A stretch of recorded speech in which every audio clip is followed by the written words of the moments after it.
Baru mulai usaha kena COVID. Kena COVID. Gimana rasanya, Cak? Iya. Halo sahabat Geraha Kreatif, kembali di podcastnya Geraha Kreatif.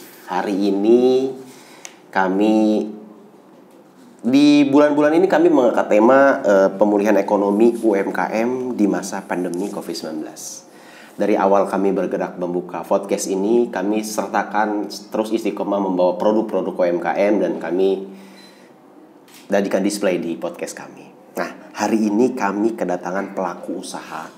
Bintang tamu hari ini kami pelaku usaha dari ini dia. Sambelin ala Cak Mono dan ayam bebek ongkep ya. Ongkep. Oke, selamat siang, Cak. Panggilnya Cak Mono ya? Selamat siang, Kang. Kang Jo. Santai. Teman-teman, ini nanti kami ngobrol ngalor ngidul tentang bisnis UMKM, atau ini adalah salah satu pelaku UMKM di masa pandemi ini seperti apa sih gitu ya. Silahkan ambil positifnya, jangan diambil yang negatifnya, oke? Ambil insight-insight baru, kalau tidak ada yang mau diambil juga tidak ada apa-apa, tidak masalah. Oke, nih yang saya mau tanyakan dulu. Ini sambal kemarin saya saya dikasih sama istri, kemudian saya tanya, ini sambal siapa? Nah, saya tanya, katanya itu punya Cak Mono. Saya boleh nggak ngobrol sama orangnya? Boleh. Tapi di podcast. Alhamdulillah orangnya udah datang. Nah, Cak, kenapa ngambil nama Sambelin? Apakah Anda ini salah satu orang digital yang mau mendigitalkan sambal, Cak? Kenapa kok namanya Sambelin? Sama juga dengan Indonesia, mendigitalkan Indonesia. Apakah sama juga visi misinya? Kenapa, Cak? Oke, makasih Kang Jo atas undangannya dan silaturahminya. Sebenarnya Sambelin. Nah, kita itu sebenarnya gini, ketika kita akan mengeluarkan produk, kita otomatis kan akan memberikan identitasnya, label. Ya. Namanya itu apa? Oh iya, identitas. Okay. Identitas. Okay. Supaya brand kita itu juga. Oke. Gitu. Sama kayak podcastnya Kang Jo ini kan. Jadi identik dengan warna apa kan, gitu. Ya. Kenapa ini Sambelin? Saya tadinya disambelin. Oh, jadi sebelum Sambelin itu ada disambelin. Sebelum ada produknya saya saya namain disambelin ya. Jangan sampai kita harus riset lagi. Riset dulu. Disambelin itu kita riset apa sudah dipatenkan oleh orang. Jadi untuk memulai nama saja kita harus mulai mencari juga. Harus.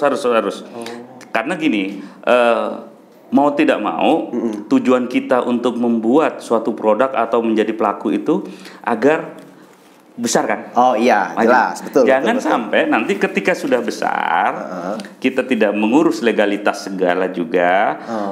Brand kita itu ternyata sudah ada yang punya. Iya. Ternyata sama kayak IKEA yang gede kan IKEA tuh, kayak kasusnya kan. Tiba-tiba dari Surabaya ada pengusaha IKEA juga. Ternyata di internasional ada juga IKEA namanya. Kayak seperti salah satu rumah makan ayam geprek. Kan nggak usah ini kan. Nggak usah disebutin. Nggak usah disebutin kan. Nah, itu ternyata disambelin itu setelah saya riset di Google, itu sudah banyak. Sudah banyak ya, saya juga tidak tahu apakah itu sudah dipatenkan atau tidak. Tapi daripada nanti berpolemik di kemudian hari, saya mencari alternatif yang lain. Identitas yang lain.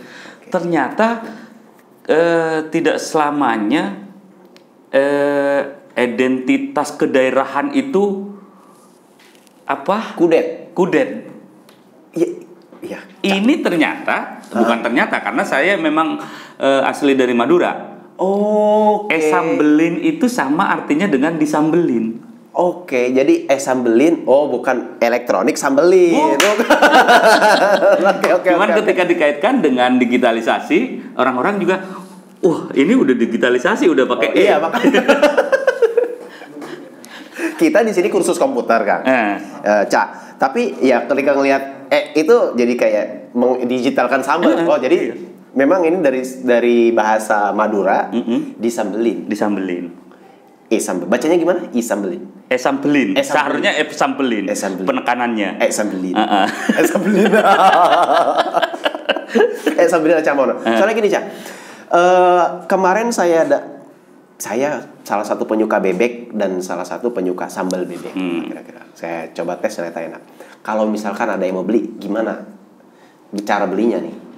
Ini sudah jalur-jalur pemasarannya gimana, Cak? Jalur-jalur pemasarannya saya lebih ke rekan-rekan mitra-mitra saya selama ini. Mitra dan menggunakan media sosial. Oke. Jadi memanfaatkan media sosial. Media sosial. Nah, media sosial itu media sosial pribadi atau media sosial yang khusus untuk isambelin? Saya kombinasi. Oke. Karena biasanya kan isunya nih ya, ibu-ibu yang baru nikah tiba-tiba jualan sambal, atau memang dia harus punya identitas sendiri media sosial. Jadi begini, tidak mudah kita membumikan hal-hal yang baru. Kita membuat media sosial baru, sambelin, untuk booming di masyarakat itu pasti memerlukan waktu yang lama. Oke. Sedangkan media sosial kita sebenarnya kan sudah ada komunitas tersendiri. Iya. Nah, jadi dua-duanya harus seiring. Oke. Jadi di sisi lain kita mengenalkan juga identitas media sosial ini. Iya, sambil jalan mengenalkan identitas sambelin ini sendiri melalui media sosial kita. Oh, karena kita adalah ownernya di posisinya. Iya. Oke. Itu teman-teman. Ya, jadi silahkan simpulkan sendiri.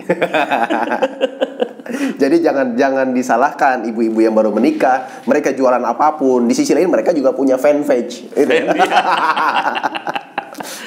Nah, Cak, gini, di masa COVID-19 ini saya lihat pergerakan ekonomi makin terpuruk, Cak. Gimana, Cak, mensiasati bisnis ini? Cak bisa cerita bisnis sebelum COVID-19 sama setelah COVID-19, karena saya lihat udah lama juga nih melanglang buana. Bisa cerita nggak perbedaannya, Cak? Tapi gini, sama mungkin kita ngobrol juga strategi, Cak. Ya. Kebetulan saya ini membuat sambal ini memang karena latar belakangnya hobi. Ini hobi. Saya namakan di komunitas diri saya sendiri untuk menerima tamu-tamu saya atau relasi-relasi sama keluarga segala, itu saya namain diplomasi sambal. Diplomasi sambal. Jadi mungkin untuk teman-teman yang akan memulai usaha atau terjun sebagai pelaku usaha, ya. Itu harus kita lihat dulu basic kita dulu itu apa. Hobi kita apa. Sehingga ketika usaha itu ada turun naik. Dan kita melakukan itu akhirnya karena hobi, karena kesukaan kita melakukan dengan hati. Itu. Dan saya memulai itu setahun yang lalu. Ini belum lama, Cak? Belum lama. Setahun yang lalu. Jadi setahun lalu berarti udah 1 bulan. COVID-19 itu bulan 3. Nah, saya Februari. Wah, ini masalahnya. Saya Februari. Baru mulai usaha kena COVID. Gimana rasanya, Cak? Ya. Semua gimana, Cak? Semua permasalahan itu kan jangan kita anggap permasalahan. Tapi jadikan peluang. Jadikan peluang. Peluangnya apa? Oh iya, dengan saya usaha sambal ini, peluangnya ibu-ibu semua kan pasti suka sambal. Ya, pasti suka sambal. Meskipun masih ada yang tidak. Ya, bisa bilang pasti. Iya. Kebiasaan orang Indonesia pasti makan tanpa sambal. Yang dikangenin di luar negeri ya sambal. Nah, ketika kita bergerak di sambal ini, habis itu 1 bulan, wah lumayan nih, lumayan. Habis itu COVID. Ya. Nah, habis COVID hancur lebur tuh. Enggak juga sih. Enggak langsung ya. Enggak juga. Tiba-tiba efeknya nggak bisa langsung. Opportunity-nya apa yang bisa kita ambil dari itu? Ibu-ibu pembatasan untuk keluar rumah. Ya, kan nggak boleh keluar rumah waktu itu. Keluar rumah. Akhirnya saya juga Sambal ini membuat quote-quote kecil di media sosial atau di status kita. Manfaatkan media sosial itu sebetulnya untuk hal itu. Buat nge-branding apa yang kita punya. Untuk nge-branding kita yang punya. Bukan untuk pamer ya. Ada juga ya, nggak apa-apa juga. Itu untuk mengaktualisasi diri. Jadi itu kita manfaatkan untuk nge-branding apa yang kita punya hari ini. Iya. Sama mungkin bisa cerita juga, Cak. Kenapa kok bisa jadi ada ayam, ada bebek? Kenapa jadi darinya sambal? Kok ini tiba-tiba apakah memang barengan atau memang baru sambal? Gimana ceritanya? Bisa? Pertama hanya sambal. Pertama sambal.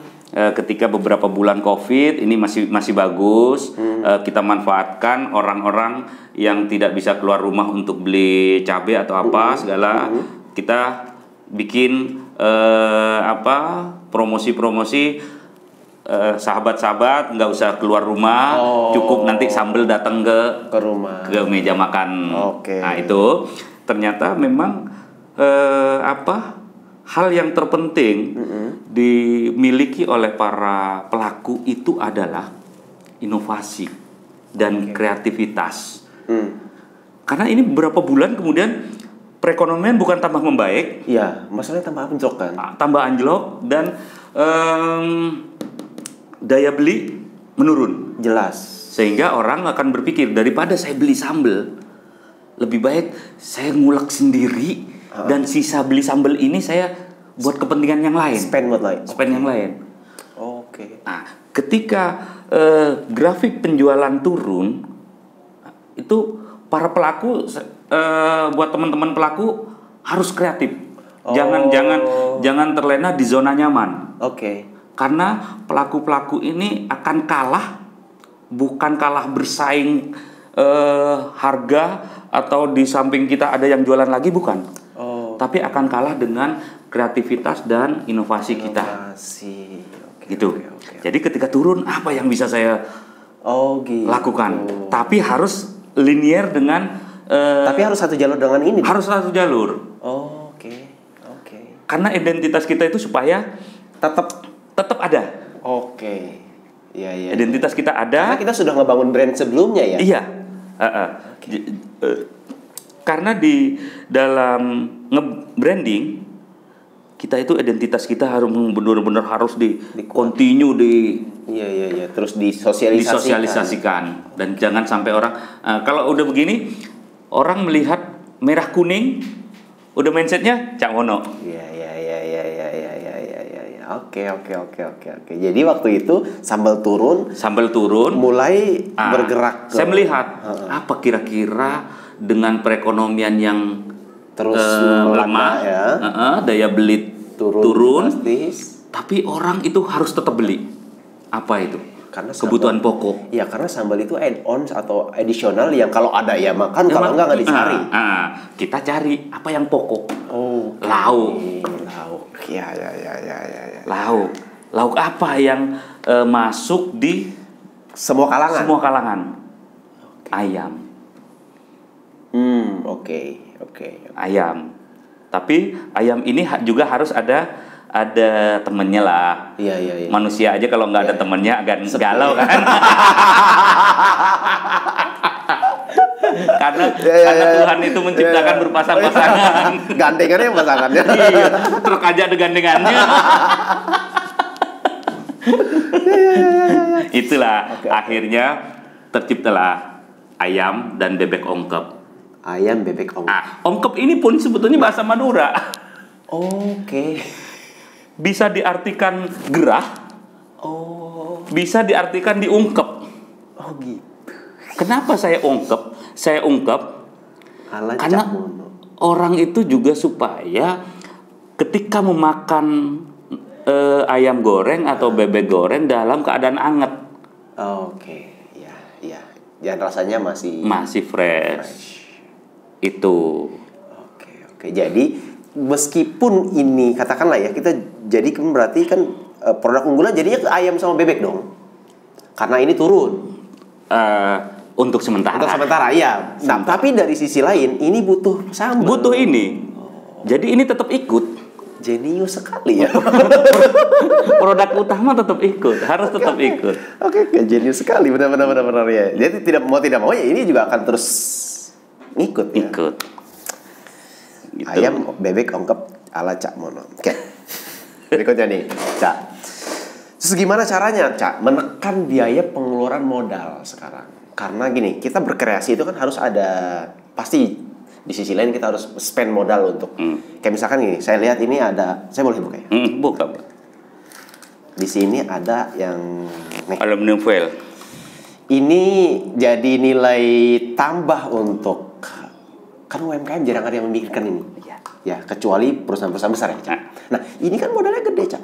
Gimana nih, Cak? Bisa cerita nggak? Jadi begini. Kenapa saya bisa bikin begitu?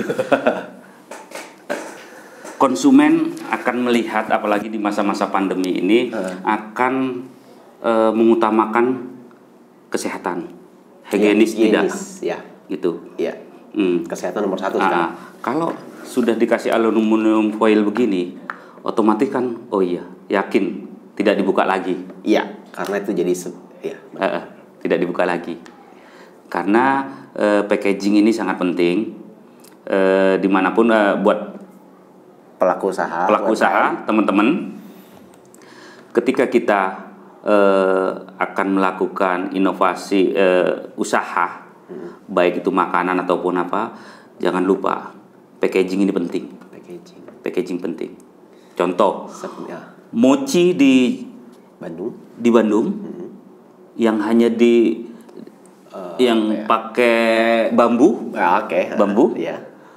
Di puncak segala itu pakai bambu, itu kadang 10.000 dapat 2 atau 3 kan? Ya, tapi gede banget ini.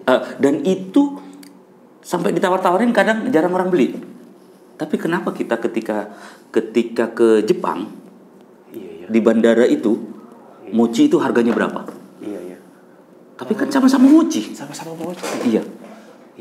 Itulah yang harus benar-benar diperhatikan. Diperhatikan. Kemasan juga harus dipikirkan. Itu penting. Contoh gini. Ini contoh. Ini kan sambal. Ini telur puyuh lah. Yang sekarang mungkin tadi Mas Mono bilang telur puja ya. Puyuh Jamilan. Nah, kita punya nama baru nih. Puyuh Jamilan. Burung puja. Burung puja. Puyuh Jamilan.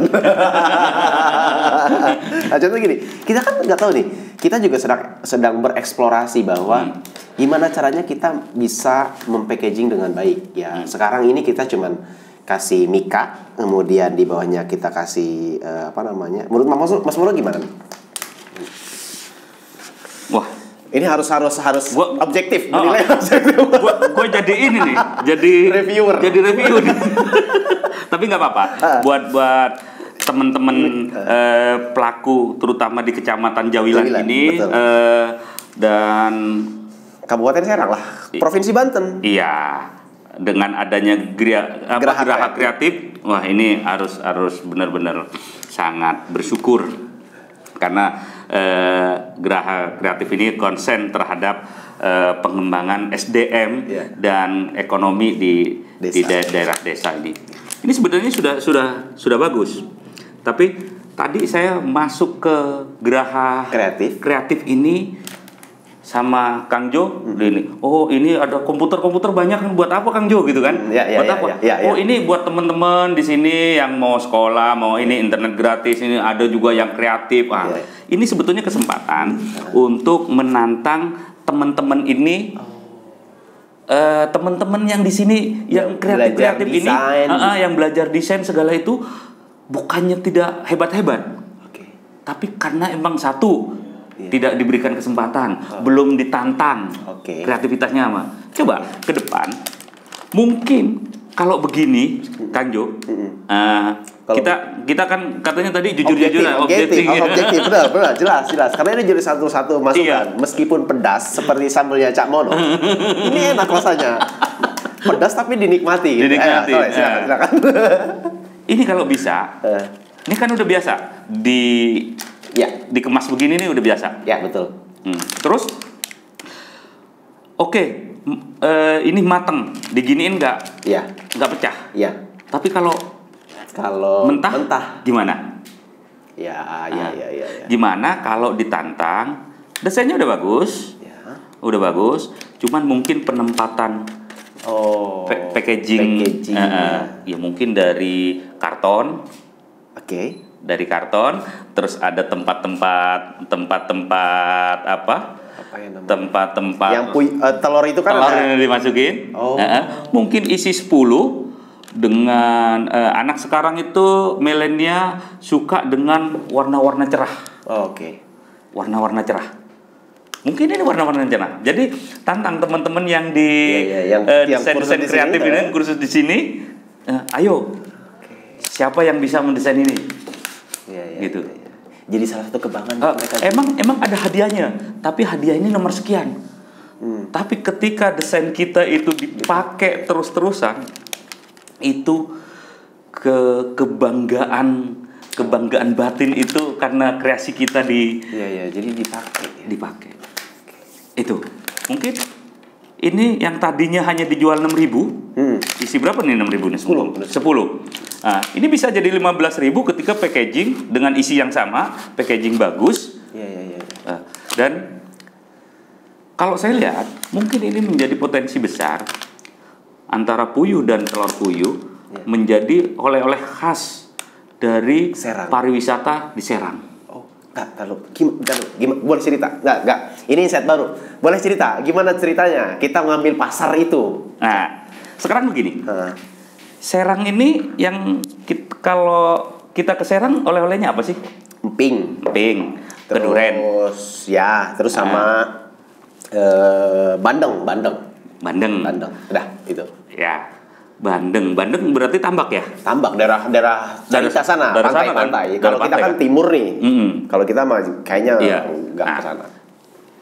Permasalahannya kita kan tidak ada yang memulai.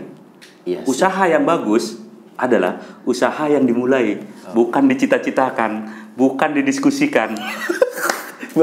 Ya, teman-teman, usaha yang bagus kan biasanya banyak nih. Banyak banget yang komen di persis di Instagramnya Geraha Kreatif, di sosial media Geraha Kreatif. Pak, usaha yang bagus itu apa? Usaha yang dimulai di musim Corona 19. Usaha yang dimulai. Iya. Oke. Itu teman-teman, tolong dicatat. Dimulai dari mana? Dimulai minimal dari kebiasaan kita dan hobi kita. Jangan diwacanakan. Hidup ini bukan sekedar wacana. Oke. Hidup ini bukan sekedar wacana. Dimulai. Ini tuh dari hobi loh jadi usaha. Nah, terus ini. Apa peluang yang bisa nih? Ya, tadi lanjut lagi. Yang telur puyuh sama telur puyuh sama burung puyuh ini. Burung puyuh.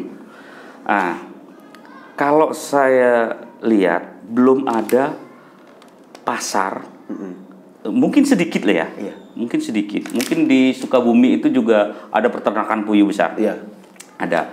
Tapi kenapa? Karena ini sudah ada di sini, peternakan juga ada. Enggak kita bahasa kasarnya kita colong peluang itu. Iya. Kita colong. Melihat peluang sekarang. Iya. Terus pasarnya dari mana? Pasarnya media sosial juga besar. Terus kita ajak komunitas-komunitas di Serang ini sendiri untuk ikut mempromosikan dan gandeng. Jangan lupa juga gandeng pemerintah daerah untuk mempromosikan ini. Tapi kalau pemerintah daerah ribet nggak sih, Cak? Pernah ada pengalaman? Tergantung ya. Ribet itu kan karena satu belum kita mulai. Belum pernah dimulai. Kedua bagaimana komunikasi kita juga dengan pemerintah. Gitu. Karena begini, tidak ada pemerintahan siapapun, pemerintahan dimanapun yang ingin menyengsarakan rakyatnya. tidak akan ada. Gitu. Oke. Tinggal bagaimana kita berkomunikasinya itu. Nah, ini mungkin akan menjadi jangan alternatif. Saya itu memang paling nggak suka dengan kata-kata alternatif. Karena maksudnya karena alternatif berikutnya. Kita jadikan aja yang oleh-oleh utama. Iya. Jadi gitu. Puyuhnya sama telurnya. Kalau perlu dari awal pertama, bikinlah rumah makan puyuh. Khusus puyuh. Burung puja kayak rumah makan burung puja kayak. Karena dengan tren di milenia dan digitalisasi ini, hal-hal yang kata saya tadi, warna yang ngejreng-ngejreng itu, terus nama-nama yang agak nyeleneh, burung puja. Rumah makan burung puja. Orang akan gini, apaan sih burung puja? Itu akan menjadi daya tarik tersendiri. Mungkin itu ininya untuk puyuh ini. Dan mungkin ke depan bisa kita berkolaborasi sambelin dengan burung puja. Oke, mantap ini. Itu teman-teman keren. Karena kita itu ke depan tidak bisa berjalan sendiri-sendiri. Kita harus bersinergi. Mungkin ini bagaimana cara menyerang kasarnya bahasa kasarnya menyerang pasar di Banten tanpa dibantu oleh puja. Puja juga tidak akan agak kesulitan untuk masuk ke pasar Jakarta tanpa dibantu sama e-sambel. Jadi kita kolaborasi promosi bersama. Jadi trennya harus jangan kompetisi, harus kolaborasi. Harus kolaborasi. Hidup itu nggak bisa ini. Nggak bisa sendiri. Kita kompetensi persaingan itu harus. Tapi persaingan yang bagaimana dulu? Gitu. Oke. Hidup itu sosial. Media aja sosial. Iya, media aja sosial. Nah, Cak, berikutnya nih. Ada pertanyaan ini. Pernah nggak sih, Cak, waktu selama memulai bisnis memulai usaha ini ada salah hitung kerugian yang akhirnya membuat kita nggak mau bangkit lagi? Biasanya kan gara-gara modal nih. Mungkin pengusaha yang belum mulai, yaitu tadi, saya nggak punya modal. Apa, Cak, mungkin kiat lebih ke kiat untuk pengusaha pemula atau pengusaha yang belum mulai supaya mulai? Karena kan pertanyaannya, usaha yang bagus di musim corona apa? Mulai dulu aja. Nah, mereka saya modal, Cak. Ada ini nggak kiat? Memang modal itu masalah yang klasik ya. Dimanapun kalau kita tanya masalahnya UKM itu apa, masalah pemula itu apa, pasti nomor satu modal. Tapi kalau saya pribadi, dari sudut perspektif Cak Mono yang sudah dilakukan hari ini, modal itu nomor sekian. Kita mulai, kita ambil minimal pasar yang di sekitar kita dulu. Teman, saudara, tetangga. Iya, itu pertama begini. Kalau saya kan saya mulai dengan diplomasi sambal. Teman-teman sudah tahu rasanya sambal saya seperti apa. Sampai di ruangan kerja saya di kantor itu ada cobek, ada ulekannya. Jadi tamu itu saya ulekin di depan tamu itu. Gitu. Kalau di media sosialnya nih ya, Pak Menteri itu udah makan sambal ini. Pak Menteri UMKM ya, udah makan ini. Tuh diplomasi sambal itu ternyata sukses segitu ya. Bagi pemula bagaimana? Bagi pemula mungkin kayak gini. Ini kan belum dimulai dari awal. Mungkin bisa ke sahabat-sahabat kita, ke saudara-saudara kita, kasih dua suruh ngerasain. Suka nggak dengan ini? Gitu. Ketika memang ada yang tertarik nih, bikin kemasan kecil-kecil untuk dijual kecil-kecil. Gitu. Kita jangan memulai hal-hal itu langsung besar. Gitu. Sejauh apapun jarak akan sampai kalau kita itu melangkah. Tapi sedekat apapun jarak tidak akan pernah sampai ketika kita itu tidak pernah melangkah. Itu. Nah, jadi ini untuk teman-teman yang akan memulai usaha, jangan dipermasalahkan mengenai pembiayaan modal. Nah, ini saya buka. Saya modal awal membuat ini cuman 500.000. Serius, Cak? Serius. 500.000. Tuh, teman-teman. Nah, saya kalau bahasa sekarang apa, unboxing ya? Unboxing produk sendiri. Produk sendiri. tapi nggak apa-apa, Cak. Jadi maksudnya kita memberikan insight baru kepada insight baru terhadap pemula supaya bahwa modal itu penting, tapi bukan yang utama. Oke. Gitu. Saya hanya beli cabai itu, waktu itu cabai harganya sudah sekitar 65-70 per kilo. Saya beli 2 kilo dulu. 2 kilo beli karena kita kan sudah memetakan pasar tadi itu kan? Iya. Memetakan pasar. Beli giniannya ini satu kan sekitar 1.000 sekian sampai 2.000. Oke, kemasannya beli 20 biji dulu. Beli 20 biji. Nah, terus kita masak. Jadi kan banyak nih teman-teman ketika memulai peralatan itu pengen beli yang baru, paling bagus. Iya. Jangan, pakai aja yang ada dulu. Yang sudah kita pakai keseharian. Pakai aja dulu gitu. Terus ini tadi nanya ini, kenapa higienis? Iya. Ini kan harganya paling berapa kan? Nah, tapi mesin presnya ini memang soalnya mesin presnya mahal itu, Cak. Agak mahal. Lumayan lah.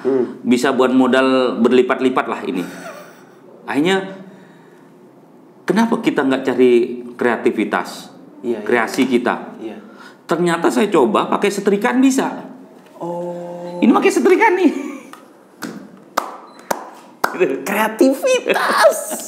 Kreativitas. Ini tuh mahal, mesin ini aja mahal, Cak. Sekitar 2 juta. Tuh. Kalau kita punya di 500.000, nggak kebeli mesin. Nggak kebeli. Nggak bisa nggak jadi jualan. Pasar belum jelas, bukan belum jelas ya. Pasar masih kecil. Daripada 2 juta ini buat ini, lebih baik kan buat ini dulu. Buat tambahan modal dulu. Itu buat yang lain. Tapi bukan tidak mengharuskan nanti untuk beli. Membeli ketika nanti memang produksi kita sudah banyak dan sudah tidak harus lagi pakai setrikaan, baru kita beli. Kita jadi pelaku harus melihat ke pelaku-pelaku yang sejenisnya dan yang sudah sukses. Sebagai apa? Kiblat. Sebagai kiblat, sebagai bolehlah semacam cita-cita. Gue pengen begitu ntar. Someday kayak saya kok ke situ. Tapi jangan berpikiran langsung pengen jadi seperti dia. Dan teman-teman kan kebanyakan berpikiran, wah gue langsung pengen jadi besar itu. Langsung peralatan beli gitu kan. Jangan. Pas jatuh sakit. Karena namanya usaha itu turun naik. Jadi kita boleh bercita-cita seperti yang kita cita-citakan siapa yang perusahaan yang udah besar. Tapi yang lebih utama adalah berapa kali dia jatuh bangun, bagaimana proses dia jatuh bangun gitu. Karena tugas manusia itu adalah menjalankan prosesnya. Hasilnya itu urusan Tuhan. Tapi jalankanlah proses itu dengan sebaik-baiknya dan dengan hati. Jadi yang gede itu juga udah, kita nggak tahu ya dia berapa kali jatuh. Dan sekarang dia bisa eksis, dia bangun pasti. Karena jatuh-jatuhnya. Gitu. Kayak almarhum kalau nggak salah ya, saya berapa kali ngobrol juga sama almarhum Ciputra. Kalau Kang Jo melihat, melihat sekarang, gue mau bikin perumahan kayak Ciputra. Tapi tahu nggak Ciputra awalnya itu dari apa? Paci itu dari apa? Kalau nggak salah, jual kue sama minyak keliling. Sekarang jadi Ciputra di mana-mana. Prosesnya, kita nikmatin prosesnya. Biar hasilnya itu urusan Tuhan. Itu. teman-teman.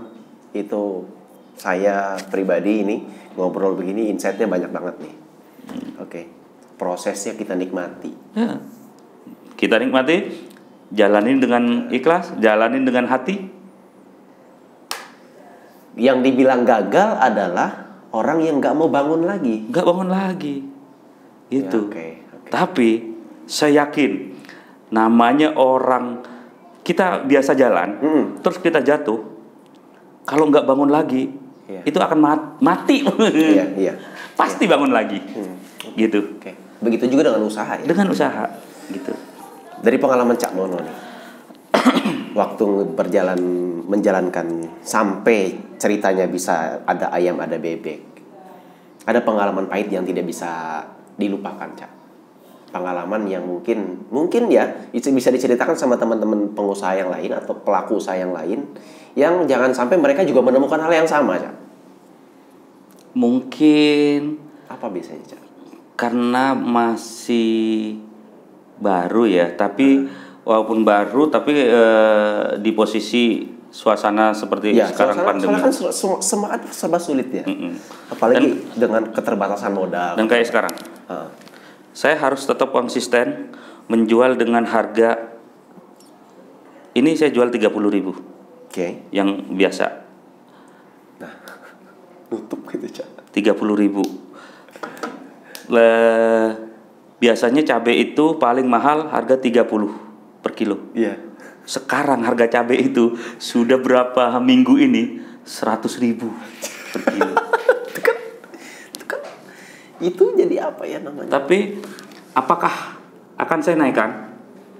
Iya. Ini dari saya pribadi ya. Itu jadi salah satu apa ya namanya? Produk kita harus naik atau enggak kan sebetulnya? Ini dari pengalaman saya pribadi dan dari ini statement pribadi saya. Iya. Apakah harus saya naikkan? Oh enggak. Oh, oke. Ketika saya naikkan, orang pasti kabur. Cari yang lain. Cari yang lain. Oh. Cari yang lain. Apa saya berhenti? Enggak jualan? Gagal. Saya harus jalan. Oke. Tapi kita ingat gini, selama ini dari cabai yang 30.000 itu sudah berapa bulan? Oh, jadi harus mawas diri. Jadi usaha itu jangan hanya selalu mikirin untung. Oh, iya. Itu. Kalau perlu ada orang yang ekstrim, teman saya itu dia nggak mengharap untung, dia mengharap rugi. Iya, Cak, serius, Cak. Mengharap rugi. Ada teman saya mengharap rugi. Gue gini, gila lu. Iya. Mengharap rugi gimana?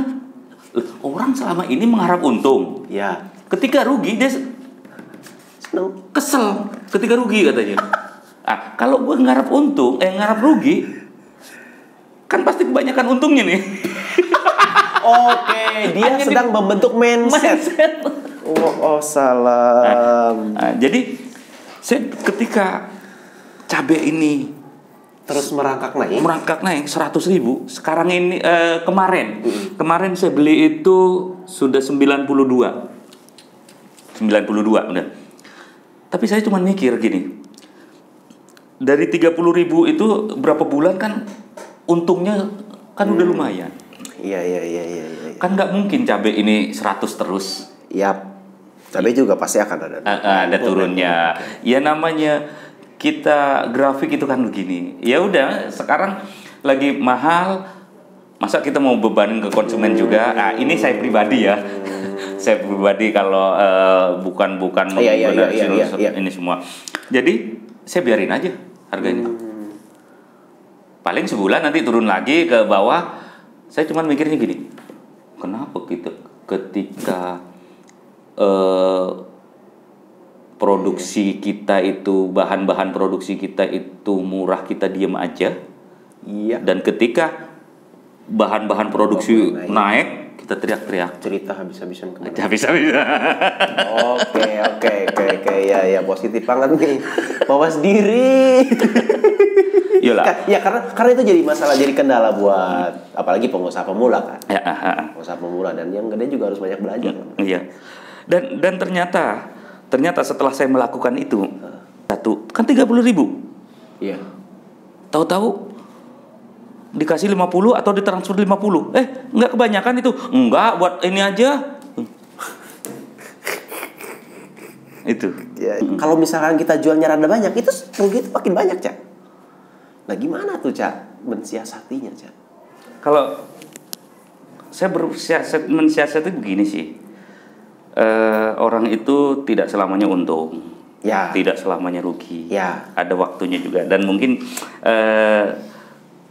harga kenaikan harga ini kan juga tidak akan juga bertahan lama. Oke. Karena kita harus bisa membaca begini juga, kalkulasi hitung-hitungan harga yang normal cabai itu sekitar berapa sih selama ini? Oke. Ketika harga cabai langsung naik tinggi, itu kan berarti pasti ada hal, ya, tanda kutip, entah itu bencana, entah itu karena apa gitu. Dan itu kan juga nggak bakalan juga lama lah. Terus-terusan nggak. Jadi dagang ini kalau menurut saya bukan hanya sekedar cari untung, tapi ada sisi juga berbaginya. Karena ketika kita berbagi juga, ya Tuhan juga akan mengembalikan juga lah dengan cara-cara lain. Gitu. Pesan moralnya adalah dagang sambil berbagi ya. Berbagi. Jadi kita tidak harus serta-merta, gue harus untung terus, enggak ya. Ada momennya kita juga ada di bawah, ada di atas. Kita makan aja yang enak, ada jedahnya juga tuh. Iya. Keren. Oke, mantap nih, keren. Nih, Cak, berikutnya nih, Cak. Mungkin ada nggak pengalaman tentang atau mungkin pandangan tentang UMKM ini biar bisa bersaing di nasional? Karena kan sekarang UMKM untuk bertahan di lokal aja berdarah-darah. Gimana, Cak? Ada ini nggak tanggapan atau mungkin sedikit pengalaman yang bisa di-share? Sebenarnya gini, kita sekarang ini zamannya emang zaman kolaborasi. Zamannya harus kita bergandengan tangan. Kita ketika kita melakukan apapun itu sendiri, itu akan berat. Dengan zaman seperti sekarang. Akan berat. Makanya tadi bagaimana ketika Sambelin juga harus collab dengan ayam puja. Gitu. Jadi persaingan itu harus ada, tapi persaingan sehat untuk meningkatkan kualitas gitu. Dan ini kan otomatis saya butuh ini. Butuh untuk nyetak. Siapa teman yang kreatif untuk nyetak di percetakan ini supaya lebih murah juga, bersahabat. Terus saya harus beli ini. Kotaknya. Di mana nih? Gitu. Jadi kolaborasi kunci keberhasilan, salah satu kunci keberhasilan kita menjadi pelaku, bertahan dan berkembang, apalagi di suasana pandemi. Dan media sosial juga harus kita manfaatkan, karena itu kalau saya memang berpandangan saya tidak semuanya bisa digitalisasikan, tidak semuanya harus di media sosial atau beli online. Karena offline itu juga masih ada juga.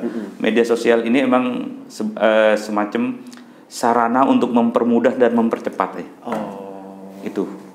Jangan itu dijadikan tujuan. Jangan serta-merta itu dijadikan tujuan ya. Jangan. Umpama gini. Ini gua harus digitalisasi. Dalam hal diinin ke media sosial semua. Emang satu kecamatan Jawilan ini ibu-ibunya yang mengkonsumsi ini main sosmed? Enggak. Enggak. Terus belanja di sosmed? Enggak. Oke. Jadi kalau menurut saya digitalisasi ini ada 3. Ada produk yang memang harus didigitalisasikan. Iya. Ada produk yang tidak bisa didigitalisasikan. Oke. Dan yang terakhir ada kombinasi. Marketing mix. Iya, berarti. ini marketing mix nih. Dari mulut ke mulut, karena pangsanya kita harus bisa membaca pangsa kita nih. Iya. Nah, terus teman-teman untuk di media sosial, jangan selama ini teman-teman kalau saya liatin kebanyakan hanya foto, upload. Ya. Kalau mau harga inbox. Harga inbox. Terus ini ready. Gitu. Iya. Kita harus lihat. Umpama Facebook. Ya. Facebook itu pangsanya siapa? Oke. Yang menggunakan Facebook itu siapa? Itu strategi ini ya. Yeah. Strategi salah satu strategi digitalisasi marketing. Digitalisasi Oke. Nah, Facebook. Sambal saya ini pangsanya ke siapa sih sebenarnya? Ibu-ibu, anak-anak atau apa? Oke. Gitu. Iya. Memang kalau di Facebook itu lebih banyak kata-katanya kan? Iya. Kata-katanya. Kalau di IG harus fotonya juga menarik. Dan IG lebih ke anak muda. Oke. Nah, terus postingnya juga kita harus lihat. Ibu-ibu itu kalau di media sosial, karena ini pangsanya ibu-ibu, ibu-ibu itu biasanya ngelihat Facebook itu jam berapa. Oke. Jadi kita ngelihat jam berapa kira-kira Facebook ini rame. Itu kan di Facebook itu kan juga ada grafik ininya ya. Iya. Oh, ini ibu-ibu, ini anak-anak, ini dari umur berapa sampai umur berapa gitu. Umurnya. Nah, kita harus juga bisa melihat strategi marketing di media sosial juga. Jangan asal posting aja. Misalkan udah diedit ke posting gitu. Posting. Itu. Tampilan juga penting. Dan kalau perlu kata-kata juga jangan terlalu serius-serius juga. Tapi tetap ada punchline. Punchline. Saya pernah di Facebook saya itu hujan-hujan. Saya gini, aduh, hujan-hujan bikin galau nih. Bikin galau. Cuman biar nggak galau dia adanya cuman pisang goreng. Atau singkong goreng. Yeah. Tapi asik juga sih singkong goreng sama pisang goreng dicocol sama sambalin. Kena. Ya? Iya. Tiba-tiba ngiklan sambal di situ. Ya salam. Oke. Keren. Itu yang langkah-langkah yang harus ini kolaborasi. Kita juga melihat media sosial itu, promosi di media sosial dengan strateginya juga kita melihat pangsa pasar kita itu siapa. Itu yang penting. Oke teman-teman, kayaknya kita harus sudahi dulu. Next time saya harus datangkan lagi Cak Mono untuk mengupas lebih dalam. Karena kita tadi udah disuruh selesai sama tim kreatif. Jadi kita apa-apa. Teman-teman, insight-nya saya pribadi banyak sekali. Silahkan diambil yang positifnya, dipelajari strateginya, dinikmati prosesnya gitu ya. Jangan lupa prokesnya tetap dijalankan. Yang sedang melakukan usaha, tadi insight yang saya terima di awal, usaha yang paling bagus adalah mulai dulu gitu ya. Kemudian nikmati prosesnya, istiqomah perjalanannya. Stay safe teman-teman. Jangan lupa komen, like, and subscribe. Di-share juga. Salam sahabat gerak kreatif.